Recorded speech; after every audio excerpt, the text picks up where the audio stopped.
Hola, comenzamos la primera unidad de trabajo del módulo de sistemas mecánicos.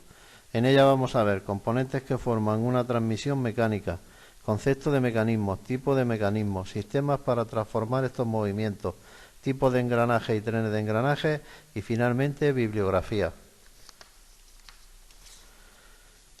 El primer componente que nos encontramos en una transmisión mecánica es el eslabón, definido como pieza o conjunto de piezas unidas rígidamente entre ellas de maneras que se muevan como si fuese una sola. La viera de la figura, a pesar de estar compuesta por diferentes piezas, forma un solo cuerpo. Si unimos dos eslabones de manera que permitimos el movimiento entre ellos, formaremos lo que se llama par cinemático. Dependiendo del número de movimientos con respecto a los ejes que puedan efectuar esta unión, tendremos pares de primero, segundo y tercer orden respectivamente. Si la unión está formada por tres o más eslabones que permiten el movimiento entre ellos, estaremos formando lo que se denomina cadena cinemática, tomando como conductor el eslabón que está conectado al eje motor.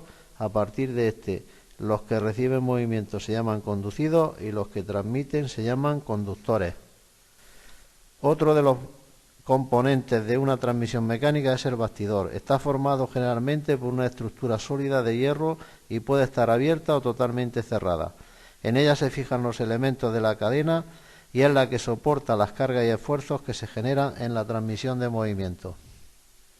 Aclarados los anteriores conceptos de las partes que componen una transmisión mecánica, podemos definir un mecanismo como una cadena cinemática montada sobre un bastidor, de manera que al aplicar el movimiento a uno de sus eslabones, generalmente el del extremo, los restantes realizan movimientos variados para realizar una operación determinada.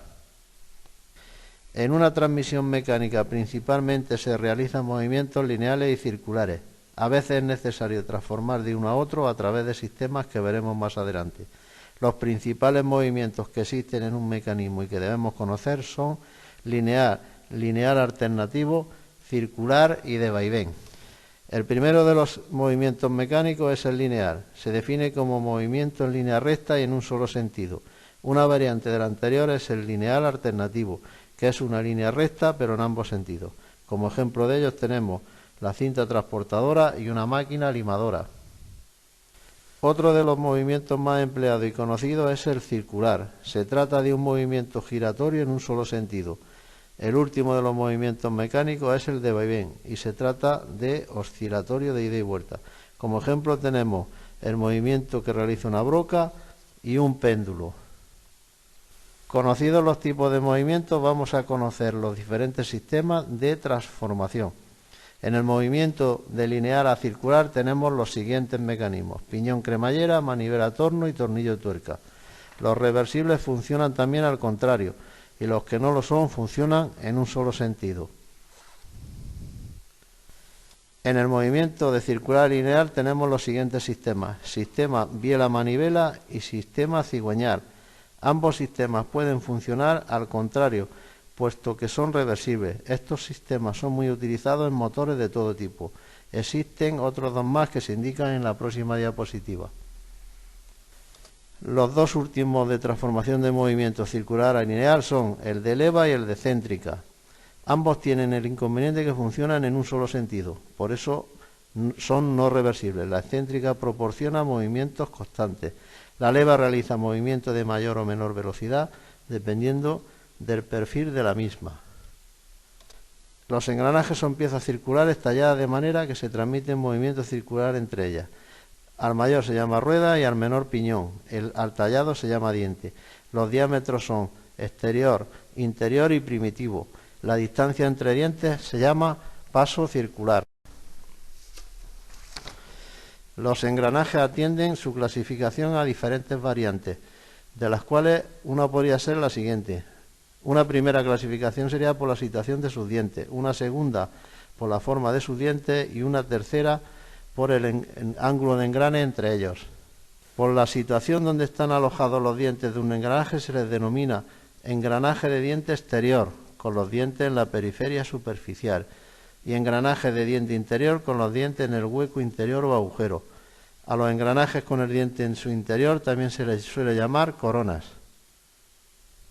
Por la forma de sus dientes, los engranajes se clasifican en engranajes de dientes rectos y engranajes de dientes helicoidales.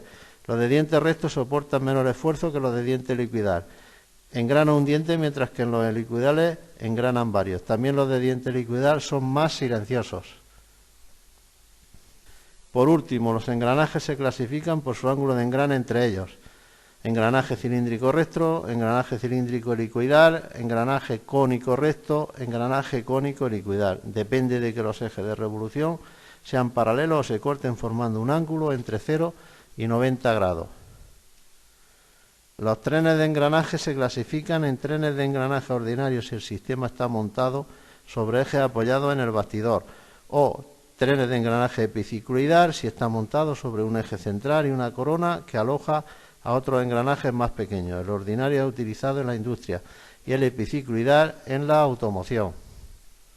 Dentro de los trenes de engranaje ordinarios, a su vez, pueden clasificarse en simples y compuestos.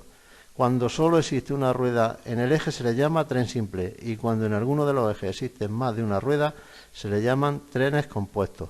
Los trenes compuestos son muy utilizados cuando se necesitan grandes diferencias de transmisión entre ejes.